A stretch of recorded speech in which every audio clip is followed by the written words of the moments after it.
Life Audio. On this episode of Encouragement for You, Thankfulness is the theme, and Dan Cathy of Chick-fil-a and Dr. Greg and Erin Smalley of Focus on the Family are my guests. Welcome to the Encouragement for You podcast, brought to you by Encouragement Communications in association with the Salem Web Network and is part of the Life Audio Faith Toolkit series.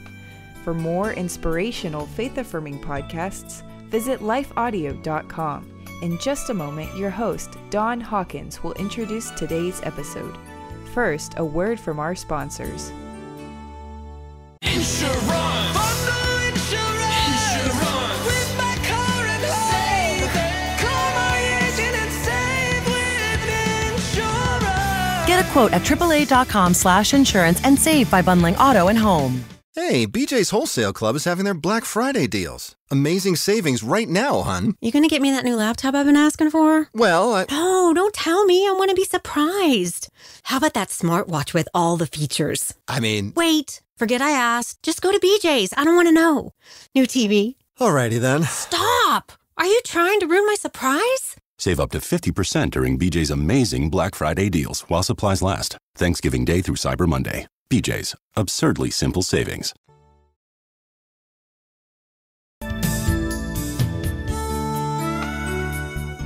Thankfulness is the theme on this episode of Encouragement for You. In a past interview with Chick-fil-a chairman Dan Cathy, he and host Don Hawkins talk about how we often have more to be thankful for than we realize.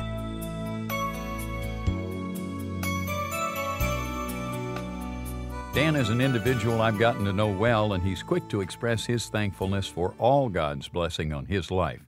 So let's get right into our discussion with Dan Cathy. You know, we do have the opportunity, Dan, as Scripture says, to rejoice with those that rejoice and to grieve or weep with those that weep.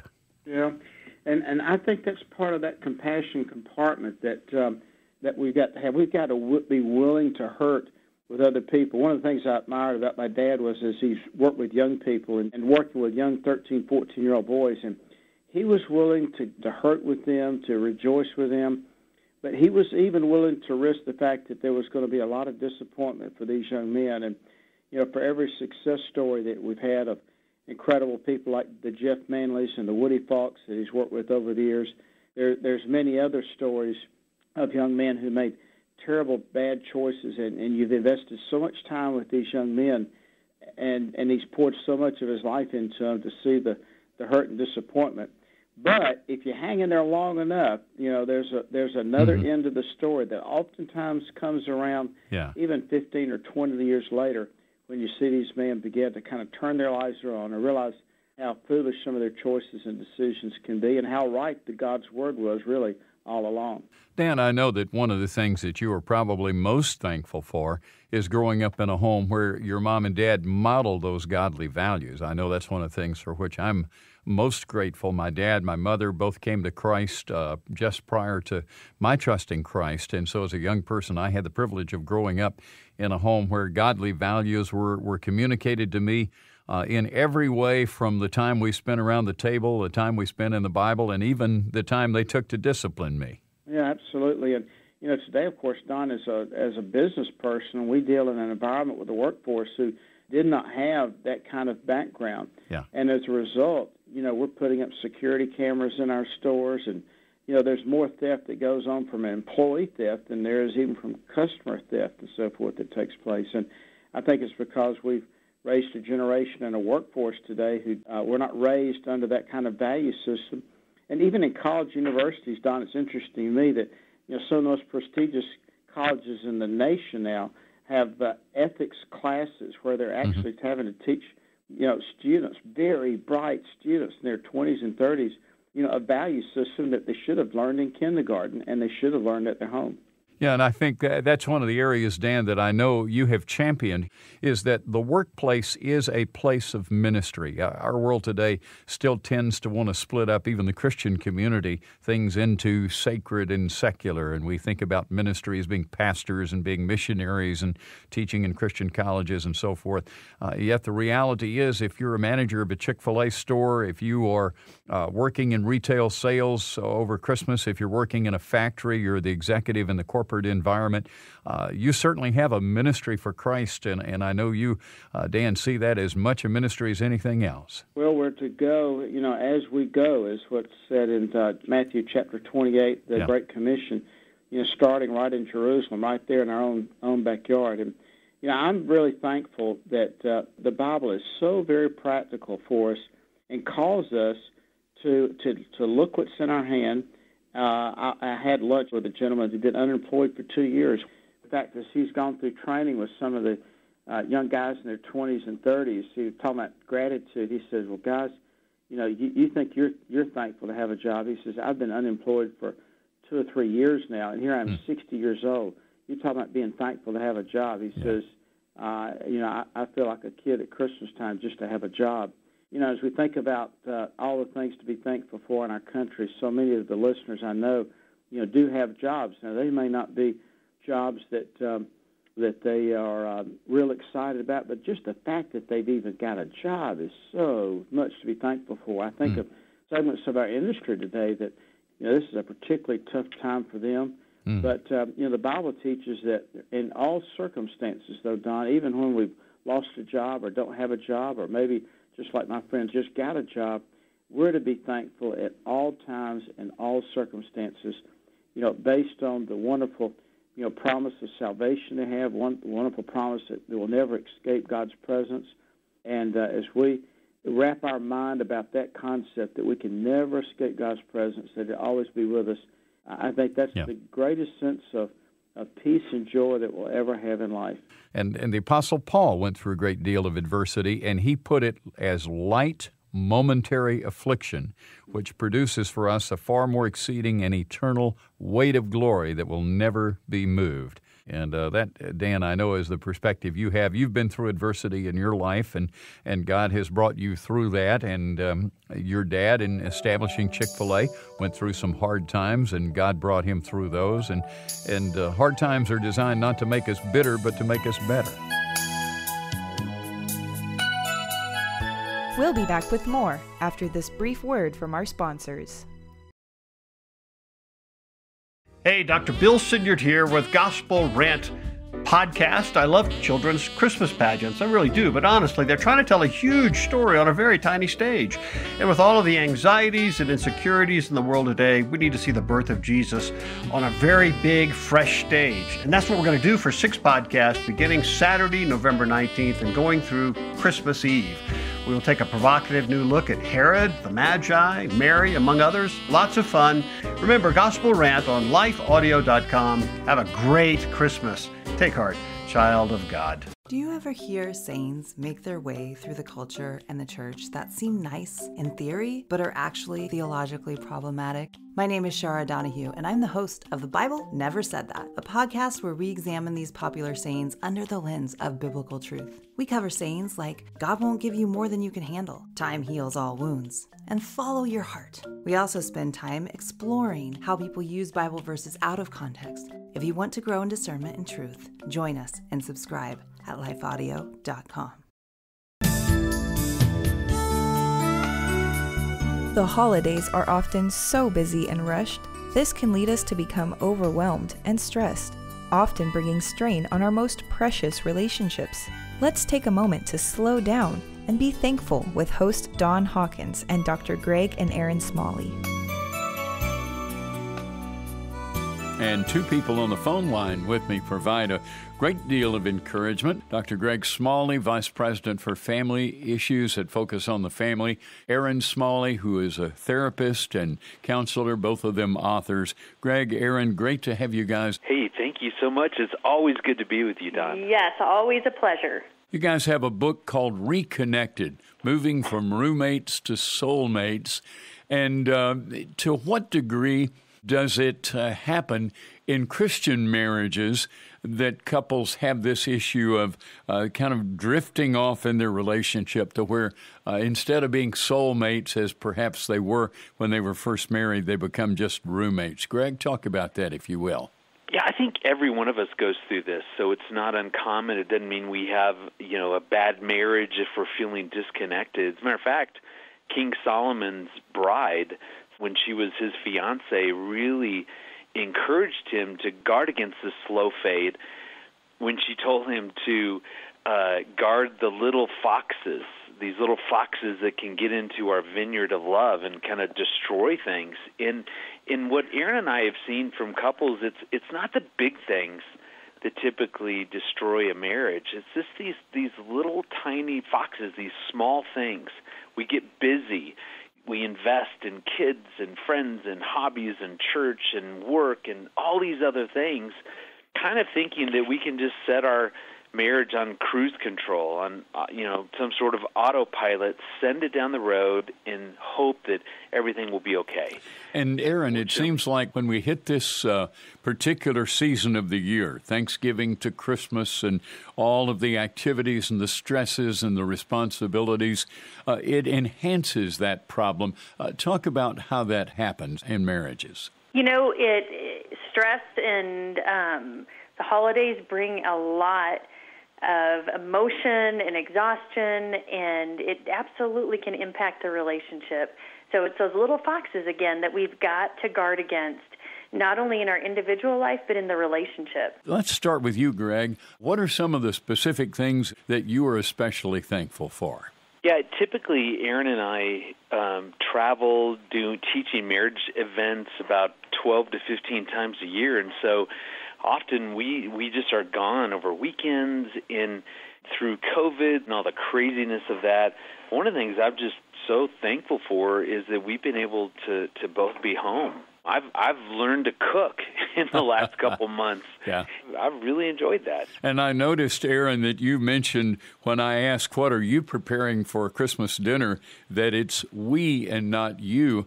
Help us understand, Erin, some of the things that you're thankful for during this time. Well, I will tell you one thing I am very thankful for is that being home, and both of us being home, Greg has really started to jump in with the cooking.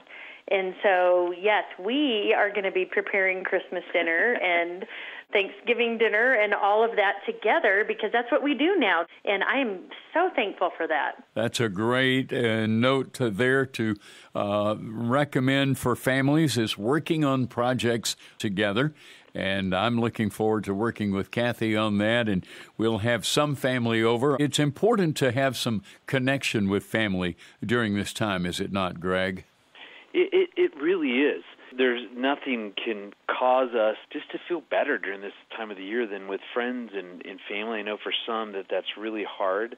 I know for me, one of the things, though, that I always have to keep in mind is that when we have these family get-togethers, when I'm looking forward, like we have our two oldest daughters who live in Denver who hopefully will be coming down during Thanksgiving, oftentimes I create these expectations, these high hopes in my mind for how this time is going to go, that we're going to now, we've all been busy and, they live at a different spot than we do, and we're just going to have this amazing connection and just build some wonderful memories and, expand our traditions.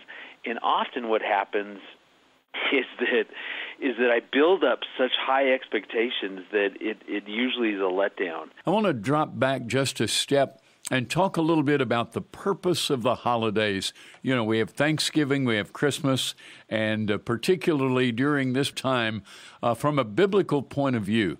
As I look at scriptures, the holidays were a way to mark time, but they were also a time for remembering, for celebrating, and for being grateful. Greg, address those elements a little bit, if you will. Well, I love in the story of the birth of Christ, after Mary has given birth to Jesus, there's a part in the story that I love that says that you have to picture it this way. All these people are coming to see Jesus, to view this baby that they've been hoping for, And there's a point in time to where it says that Mary kind of pondered all these things in her heart. Yeah. And what I love about that idea is that in the craziness, the chaos, the busyness of the holidays, that we need to take a moment. So we need to have these moments where we intentionally just stop, sort of step back and observe and just ponder what's going on, the fact that our family's together, the fact that, that our health is okay, whatever it is. Yeah. We just need to observe that and ponder that and allow that to go deeply into our hearts. That's where our coolest, deepest memories are stored, is in your heart. You talked, Greg, about expectations at the Christmas season, at the holiday time. And, Erin, I wonder how people can deal with those. I know you see people in your counseling office from time to time, and they are struggling because their expectations in the marriage have been unfulfilled. Their expectations in life have been unfulfilled. How do we make that adjustment? It's looking at, Don, that over and over again, as we move in and out of different seasons, things change.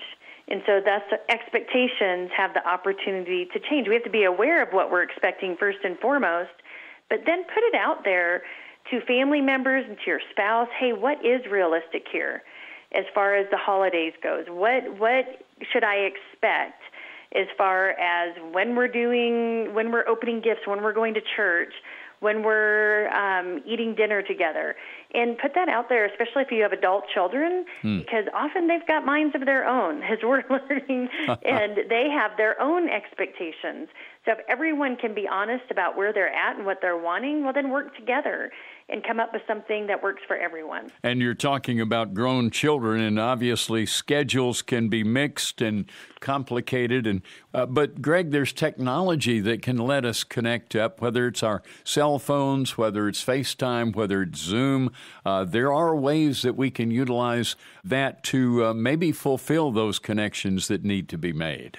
Absolutely. And I think because of COVID, I think all of us have gotten much, much better at being able to utilize that technology. It's becoming a more normal part. And the point is, what do we need to do to feel that connection?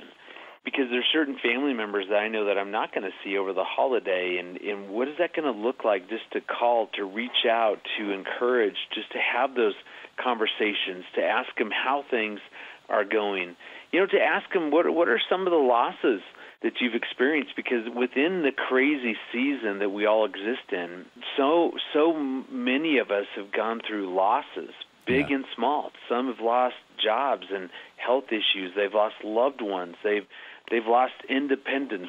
Plans have changed. All that loss hurts.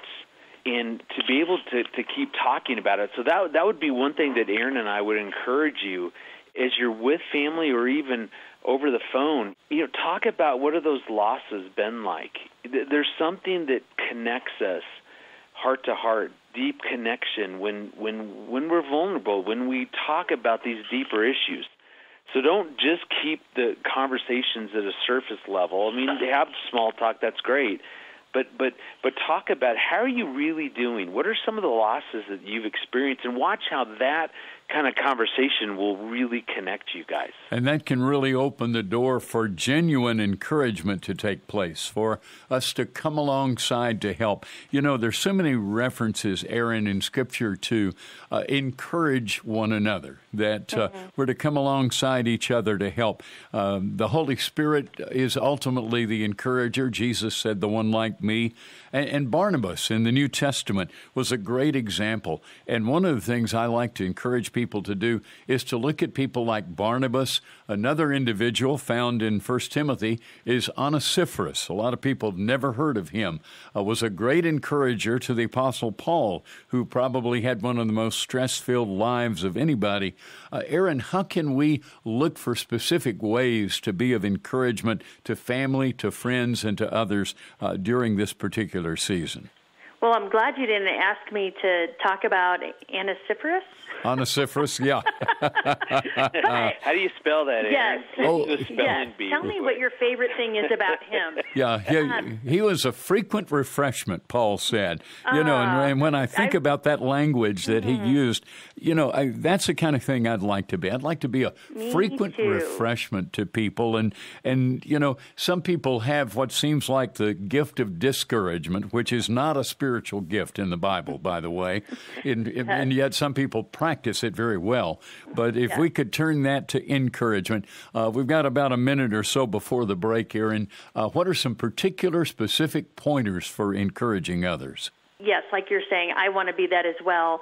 Ask, what do you have going on? Or watch what they're doing. Encourage them with what they're involved in. Encourage and affirm your spouse when you see them loving a friend well, or loving the kids well, or thank them, show gratitude for what they're doing, because that encourages hearts. And that's an important thing, especially this time of year. You don't know what someone is dealing with, what sadness they're carrying, what loss, what grief.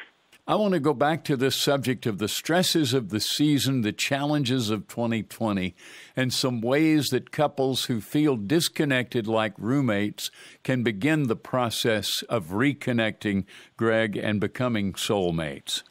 Yeah, and I would say one of the easiest practical ways to do this is just to ask your spouse in this crazy season, maybe what's one of the hardest things that you feel responsible for? So maybe Erin would say, I feel responsible. I got to do all the gift wrapping, or I have to think about all the extended family gifts. And just say, okay, I want to jump in and then help in that specific area. So I think it's powerful when we just ask each other this season, what are some of the most stressful, difficult responsibilities that you feel like that's all on you?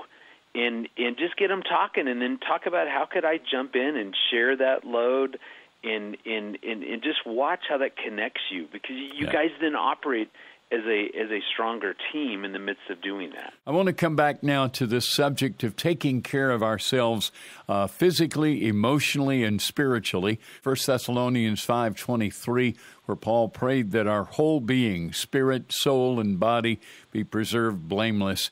Erin, let's talk first about the area of physically. What steps can we take at the end of this year and the new year physically to benefit ourselves and our marriages? Absolutely. Self-care makes all the difference in how you show up in your relationship, because if you are exhausted and worn out, you've got to have something to give, and it's our job to make sure we have something to give. So physically, I would say, are you exercising regularly? Are you eating what is healthy?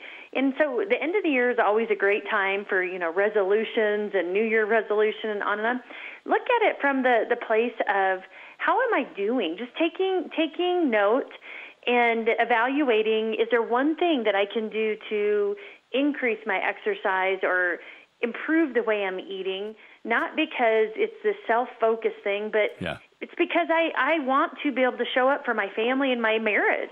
And that brings us to the emotional side. That's great counsel from the physical standpoint. But, Greg, sometimes emotionally there are things that we haven't done to take care of ourselves. What do we need to do to take care of ourselves and to reconnect with each other emotionally?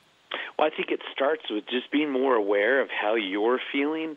Erin does something with us at the dinner table, and this is true. She really does this. She found something called a feelings wheel, and it's just, there's probably 100 different feeling words on this chart, and literally we'll get it out, and then she just tells us, okay, everybody pick 3 feeling words. What I've loved is that it's helped me just to be more aware of how I'm feeling. And that's a good thing when I can put words to what's really going on. That's a very, very positive thing. But then the other side of that is to I always tell people, do what Jesus did when he got to one of his best friends, Lazarus. When Lazarus died, and he got to the family, Jesus knew ahead of time that he was going to raise Lazarus from the dead. So he already had a solution in mind. Right. But what's so fascinating is when he got to that with that family, shortest verse in the Bible, Jesus wept. What he could have done is said, hey, it's me, it's Jesus. Remember, Son of God, I'm here. Everybody, quit crying. Watch what I'm going to do. Get over it.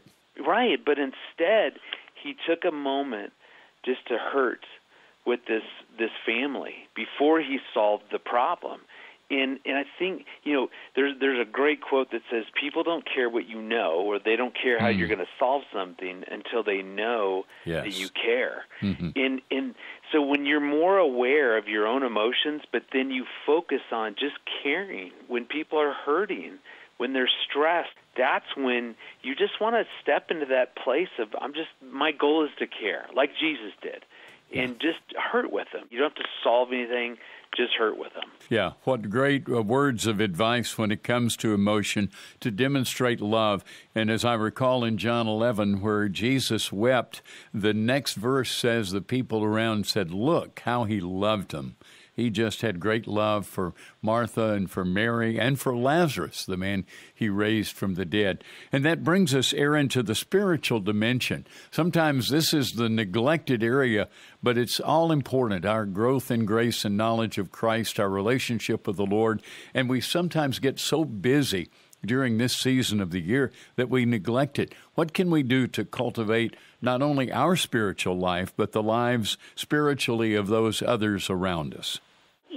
It's prioritizing it, being aware that this is a time of reflecting on what Jesus did, and that he was born in a manger, and that he then died on the cross. So it's looking at, I want to prioritize that. I want that to be a part of this season for me. And so prioritize that, set time aside, put it on your calendar. When am I going to spend time just worshiping? When am I going to spend time praying? And, include others, invite others in. Hey, would you like to get together and pray? Would you like to go for a walk and pray? Would you like to go to church with me? Would you like to go to a worship night, a prayer night at church? Whatever it is. I know that there's limits on things right now, but there's also different opportunities that we can take advantage of and make sure that we're filled spiritually, but also direct others to that. Thank you for listening to this episode of Encouragement for You with Don Hawkins, host of Encouragement Live Radio and author of over 25 books, including Never Give Up and Master Discipleship Today. You can find more about Don and his books at encouragementlive.org. Encouragement for You is a production of Encouragement Communications with the Salem Web Network and lifeaudio.com. Editing by Phil Giebers, production by Elizabeth Andrade. If you enjoyed what you heard today, we'd love for you to head over to your favorite podcast app and leave us a review. It really does help people find us. Let me take just a second to thank the team at Life Audio for their partnership with us on Encouragement for You. If you go to lifeaudio.com, you'll find dozens of other faith-centered podcasts in their network. They've got shows about prayer, Bible study, parenting, and more. Stay encouraged and join us next time for Encouragement for You.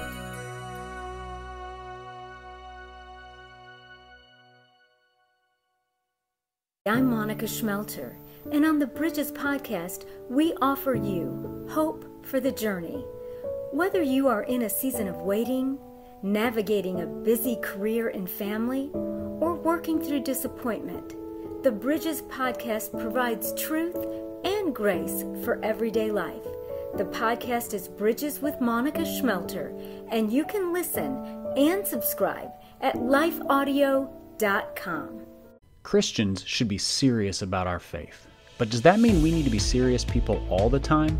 Especially in a world of weird, absurd stuff?